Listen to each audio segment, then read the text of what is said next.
साथियों, आज हम अर्थालंकार के दूसरे महत्वपूर्ण भेद, जिसका नाम रूपक अलंकार है, इसके बारे में अध्ययन करेंगे।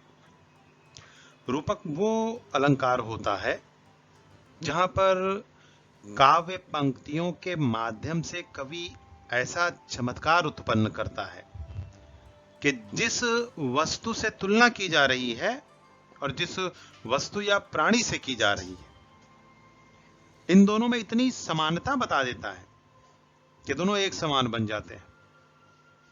कवि दोनों को मिलाकर एक कर देता है। वहां पर तुलना नहीं होती, बल्कि एक ही बना दिया जाता है। छात्रों, यहां उपमान और उपमेय में कोई भेद, कोई फर्क, कोई अंतर नहीं रह जाता है। इसीलिए रूपक अलंकार होता है। छात्रों, रूपक अलंकार को समझने के लिए उपमा अलंकार को पढ़ते समय जिस उपमेय और उपमान को मैंने पिछले वीडियो में समझाया था, उसे यहां पर ध्यान रखना अत्यावश्यक है। इस स्लाइड के माध्यम से मैं आपको बहुत ही संक्षिप्त रूप से उपमेय और उपमान होता क्या है, इन दोनों के बीच में अंतर और समानता मैं बता देना चाह रहा हूं। उपमेय आप अपने सामने देख रहे हैं कि उपमेय क्या होता है। कोई भी सामान्य वस्तु या कोई भी सामान्य प्राणी उपमेय हो सकता है, मतलब जिसकी समानता करते हैं।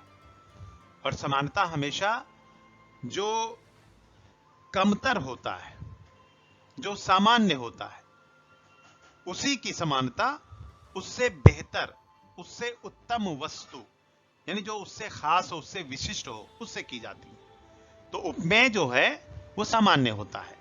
और अगला आप देखिए, उपमान कोई भी प्रसिद्ध वस्तु या ये प्राणी हो सकता है, मतलब जिससे समानता की जाती है।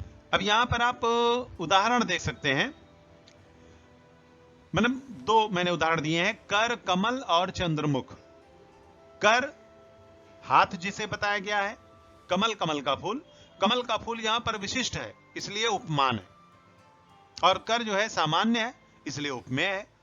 ठीक उसी प्रकार से दूसरे उदाहरण में आप देखिए, चंद्र जो है यह विशिष्ट है, यह खास है, और इसके समान इसे मुख को बताया गया, मुख यानी चेहरा, जिसे सामान्य बताया गया।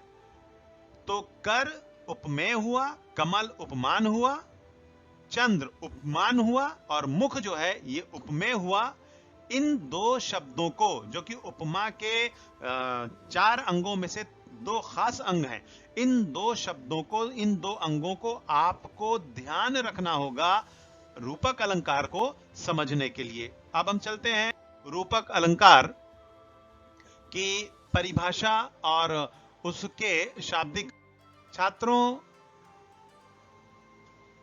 जहां पर उपमान का आरोप होता है, बड़े ध्यानपूर्वक इसको समझिएगा, क्योंकि उपमा और रूपक में ज्यादा अंतर, ज्यादा फर्क नहीं होता है। जो फर्क है उसी को आपको यहां पर, उसी अंतर को यहां पर आपको समझना है। जहां उपमेय पर उपमान का आरोप होता है, उपमेय मैंने पिछले स्लाइड में बताया कि उपमेय जो साधारण, कर उपमेय है, मुख उपमेय है, उपमान जो विशिष्ट होता है, जिसको मान और सम्मान मिलता हो, वही उपमान कहलाएगा। तो जहां पर उपमेय पर उपमान का आरोप होता है, वहां रूपक अलंकार होता है। अब आरोप का अर्थ, आरोप का अर्थ है एक वस्तु के साथ, ध्यान से सुनिएगा, एक वस्तु के साथ दूसरी वस्तु को इस प्रकार रखा जाए कि दोनों अभिन्न, अभिन्न का मतलब जिनमें अंतर ना हो, जिनमें फर्क ना हो, दोनों में अंतर दिखाई ना पड़े, वही आपका रूपक अलंकार। मतलब यह कि इस अलंकार में उपमेय और उपमान को एक रूप, एक जैसा बना दिया जाता है, यानी उनमें कोई फर्क ही नहीं रहता। आप इस तरह समझ सकते हैं, 2 उदाहरण मैं आपको दूंगा कि जैसे लता मंगेशकर की आवाज कोयल जैसी, तो अब यहां पर लता मंगेशकर उपमेय है, कोयल जैसी आवाज उपमान है, क्योंकि कोयल की जैसी आवाज जो है ये विशिष्ट है। या फिर इस तरह से कहा जा सकता है कि राणा प्रताप शेर जैसे बहादुर थे, तो राणा प्रताप यहां पर उपमेय हो गए और उपमान शेर हो गया। लेकिन अगर यह कहा जाए कि राणा प्रताप ही शेर, या यह कहा जाए कि लता मंगेशकर ही कोयल बन गई या उनकी आवाज कोयल है, तो फिर वहां पर उपमान होता है।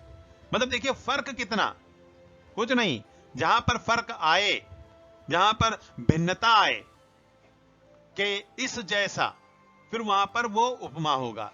लेकिन यही, जब यही कहा जाए कि यही जो है आपका रूप है, यही भाव है, तो फिर वहां पर रूपक होता है। इसे इस उदाहरण के माध्यम से आप समझ सकते हैं कि चरण कमल बंदो हरिराई, यहां पर चरण को प्रत्यक्ष कमल जैसा बताया जा रहा है। चरण कमल बंदो हरिराई, बंदो यानी वंदना करना, स्तुति करना, तारीफ करना, हरिराई ईश्वर के। यहां पर यह नहीं कहा जा रहा है कि चरण कमल जैसा, ना, चरण को ही कमल बताया जा रहा है। तो जब चरण और कमल में कोई फर्क ही नहीं रहा, तो वहां पर रूपक अलंकार होगा। और जैसे ही फर्क है, जैसे ही फर्क होगा, वहां पर उपमा अलंकार आ जाएगा। जैसे चरण जैसा, कमल जैसा चरण, या कमल के फूल की तरह कदम, या कमल के जैसा चेहरा, या चांद जैसा चेहरा। तो जब भिन्नता हो कि हां ये पैर कमल की तरह है, तब वहां पर उपमा होगा। लेकिन जब भिन्नता ना हो कि चरण ही कमल है, तब वहां पर रूपक अलंकार होता है। एक दूसरा उदाहरण आप यहां पर देख सकते हैं कि मैया मैं तो चंद खिलौना लय हूं। अब देखिए यहां पर खिलौना को ही प्रत्यक्ष चांद बता दिया गया है। बाल कृष्ण माता यशोदा से जिद कर रहे हैं, किस चीज के लिए, कि माता, हे माता, मैं चंद रूपी खिलौना नहीं, चांद जो कि खिलौना है इसी को मुझे चाहिए, यही मुझे चाहिए। यानी खिलौना को ही प्रत्यक्ष रूप से चांद बता दिया गया है। तो जब प्रत्यक्ष ही कोई वस्तु उसी समान बता दिया जाए, तो वहां पर जो होता है वो आपका रूपक अलंकार होता है।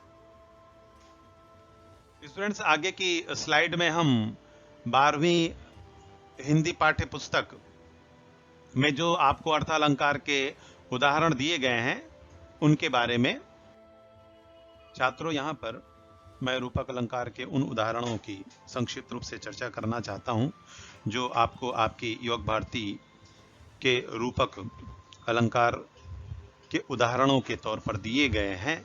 सबसे पहले मैं यहां पर पहला जो उदाहरण दिया गया है, पायो जी मैंने राम रतन धन पायो, इसके बारे में संक्षिप्त रूप से समझा दूं।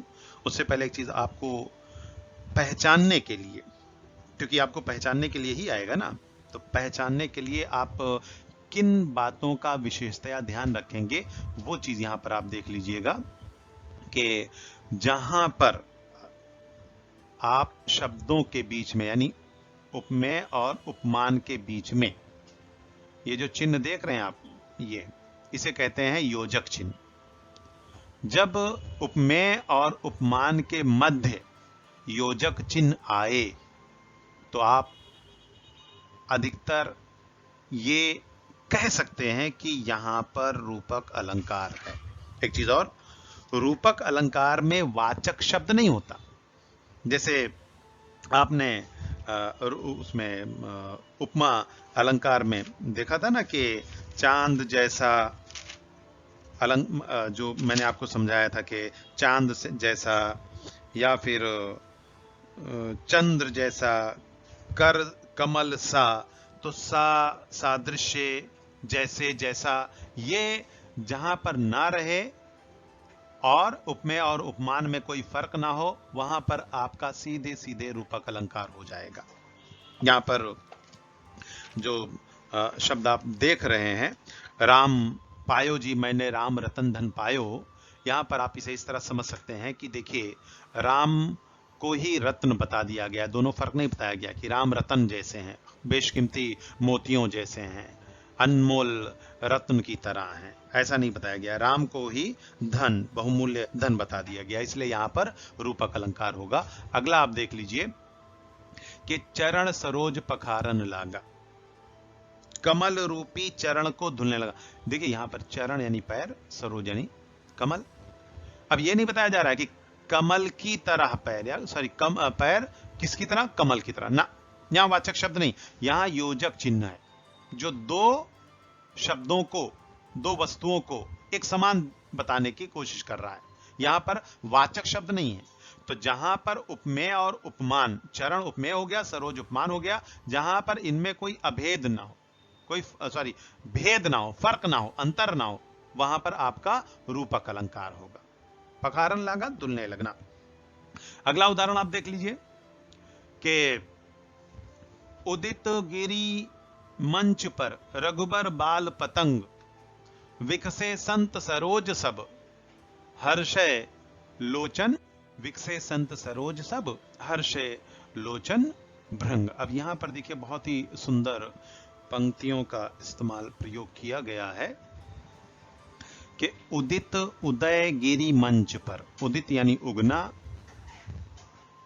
उदय पर्वत, गिरी यानी पर्वत पहाड़, मंच पर स्टेज जिसे आप कहते हैं।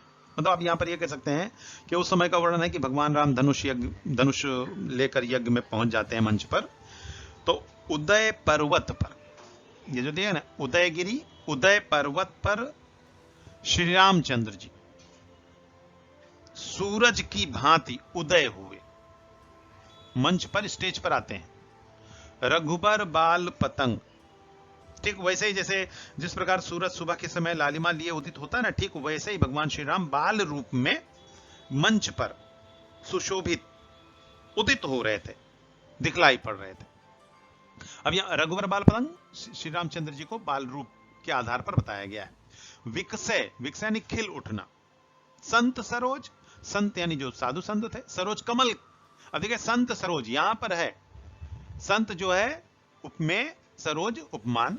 यह नहीं बताया जा रहा है कि संत सरोज की तरह, कमल के फूल की तरह ना, संत जो है सरोज ही हैं, संत ही कमल हैं।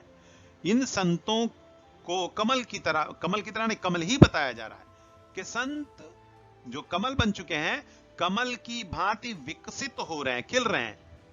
देखिए आपने सुना होगा कि सुबह के वक्त जब सूरज उगता है, आसमान में लालिमा छाने लगती है, उसी समय धीरे धीरे कमल की पंखुड़ियां खिलने लगती हैं, कमल का फूल खिलने लगता है।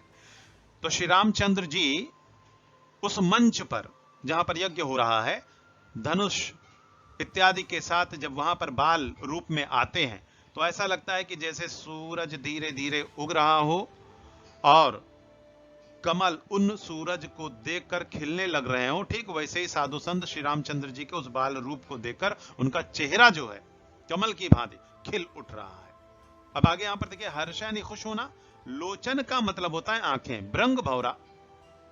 यहां पर आंख रूपी भौरा, यह नहीं बताया जा रहा है कि आंख और भौरा में फर्क नहीं किया जा रहा है, भौरा ही आंख बन गया हो। उनके आंख जो भौरे बन चुके हैं, हर्षित हो रहे हैं, खुशी जाहिर कर रहे हैं।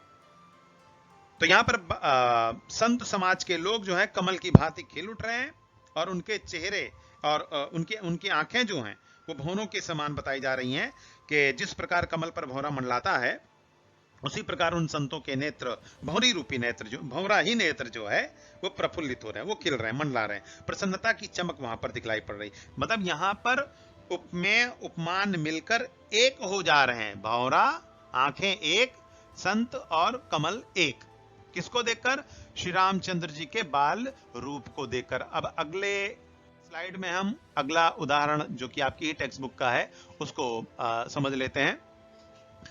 सिंधु सेज पर धरा वधु, अब तनिक संकुचित बैठी सी। देखिए ये जयशंकर प्रसाद जी की कामायनी के आशा सर्ग से लिया गया है, जहां पर मनु जो उस नाटक के मुख्य पात्र हैं उस काव्य उपन्यास के, वो अशांत मन में आशा उनके मन में जागृत होती है। उस समय का वर्णन किया जा रहा है कि सिंधु रूपी सेज शैया पर, अब देखिए सिंध यानी समंदर को बताया गया, सेज यानी बिस्तर को बताया गया है। सिंधु सेज पर धरा वधु, धरा धरती, वधु यानी नई नवेली दुल्हन की तरह। अब तनिक संकुचित बैठी सी। यहां पर देखिए सिंधु सेज धरा वधु दोनों एक जैसा, यानी कि समंदर जो बिस्तर की तरह या बिस्तर समंदर की तरह है, दुल्हन धरती की तरह है ना। दुल्हन धरती ही दुल्हन बन चुकी है, समंदर ही बिस्तर बन चुका है। यह उस समय का वर्णन है जब आशा झिझकी, जो उसके साथ पिछले गुजरी रात में हुआ, वो एक लंबी कहानी है। यहां पर सिर्फ इतना आप समझ लीजिए कि संकुचित झिझकी सी वहां पर बैठी वो दिखलाई पड़ रही है। अगला उदाहरण यहां पर देख लीजिए कि उधो मेरा हृदय तल था, एक उद्यान न्यारा, शोभा देती अमित उसमें कल्पना क्यारियां। यहां पर श्री कृष्णा अपने मित्र, दरबारी मित्र जिनका नाम उद्धव है, उनके साथ अपने बाल सखाओं का, गोपियों का वर्णन कर रहे हैं कि मेरा हृदय जो है एक विद्यान, एक बागीचे की तरह था। अब यहां पर कल्पना क्यारियां, बागीचा ख्यालों की तरह, या ख्याल ही बागीचा बन गया हो, मतलब यहां पर कोई अंतर, कोई फर्क जो है बिल्कुल दिखलाई नहीं पड़ रहा है। तो यहां पर भी आपका रूपक अलंकार हो गया। मतलब यहां पर ध्यान रखिएगा कि जहां पर उपमेय और उपमान में अंतर ना रहे वहां पर रूपक अलंकार, लेकिन जहां पर फर्क बता दिया जाए कि चंद्र सा मुख, कर कमल सा, के हाथ कमल जैसा, चेहरा चांद जैसा, या राणा प्रताप शेर की तरह, या लता मंगेशकर की आवाज कोयल की तरह, तब वहां पर उपमा होगा। लेकिन यह बताया जाए कि लता कोयल की आवाज, या फिर यह बताया जाए कि कमल ही चेहरा, या फिर यह बताया जाए चांद ही चेहरा, तब वहां पर आपका रूपक अलंकार होगा, क्योंकि उपमेय और उपमान में कोई अंतर, कोई फर्क नहीं रह जाता है। तो दोस्तों आज के लिए बस इतना ही। उम्मीद करता हूं कि आपको अच्छा लगा होगा, समझ में जरूर आया होगा। इसलिए निवेदन है कि इस वीडियो को जरूर देखें, समझें, शेयर करें, और अगर कोई भी बात समझ में ना आए तो कमेंट बॉक्स में जाकर कमेंट करें, जिससे मैं आपकी समस्याओं का निदान कर सकूं। दोस्तों अब इस रूपक अलंकार के वीडियो की समाप्ति पर मैं आप लोगों को धन्यवाद देता हूं और उम्मीद करता हूं कि आप लोग अगले वीडियो तक अवश्य प्रतीक्षा, इंतजार करेंगे। तब तक के लिए धन्यवाद। जय हिंद।